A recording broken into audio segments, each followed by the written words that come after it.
Aujourd'hui, je vais vous présenter une sélection de jeux d'ambiance pour briser la glace et ambiancer vos soirées entre amis.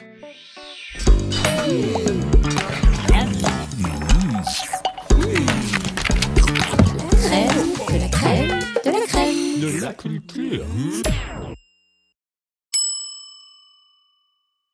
Bonjour, je m'appelle Maxime, je suis business développeur chez Cultura et surtout j'adore les jeux de société. Et aujourd'hui, je vous ai préparé une sélection de bons jeux d'ambiance pour animer vos soirées en famille ou entre amis. Pour commencer, je vais vous présenter Twin It, qui est un jeu de rapidité. J'aime bien commencer les soirées par ce jeu, puisque qu'on soit joueur ou non joueur, tout le monde se prend en jeu. Et il y a plein de cartes qui ont des motifs plutôt similaires et le but du jeu, ça va être de réunir des paires en frappant sur les deux cartes dès qu'on repère deux cartes similaires. Je vous propose de trahir vos amis. C'est Galerapagos, c'est un jeu qui reprend un peu le thème de Koh-Lanta. On est tous sur une île et on va devoir essayer de s'enfuir de l'île en construisant des radeaux. Le problème, c'est qu'il n'y aura pas de place pour tout le monde. Ça, c'est vraiment un jeu qui met l'ambiance. Maintenant, si vous aimez jouer avec les mots, j'ai deux jeux à vous proposer.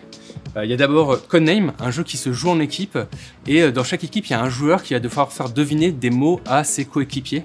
Et alors la difficulté, c'est surtout de ne pas faire prononcer à ses coéquipiers le mot interdit qui nous élimine directement. Le deuxième jeu, c'est Cracklist. C'est un jeu où on va jouer avec les mots, où il faut se débarrasser de toutes les cartes qu'on a en main à la manière d'un Uno et d'un petit bac. Après avoir joué avec les mots, moi je vous propose de jouer avec les phrases avec Blanc Manger Coco. Alors ça, c'est un jeu qui va mettre l'ambiance à coup sûr dans vos soirées. Le but, c'est une nouvelle fois de se débarrasser de ces cartes pour compléter des phrases avec vraiment une bonne dose d'humour et faut pas hésiter à y aller plutôt cash. Si vous aimez les jeux de quiz, moi je vous propose Tu te mets combien? C'est un Trivial Pursuit moderne mais avec des thèmes plutôt décalés où il va falloir s'auto-évaluer sur un thème, par exemple les chapeaux pointus, et on se dit ben moi je pense avoir 6 sur les chapeaux pointus et ça va induire la difficulté de la question.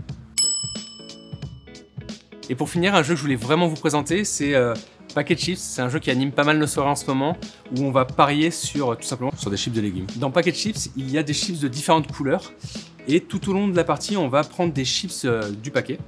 Le but du jeu, ça va être de parier sur la couleur ou le nombre de chips pour remplir des objectifs. Et je vous en dis pas plus, c'est super original. Je vous invite à retrouver tous ces jeux d'ambiance en magasin et sur cultura.com. Cultura, la culture avec un grand A.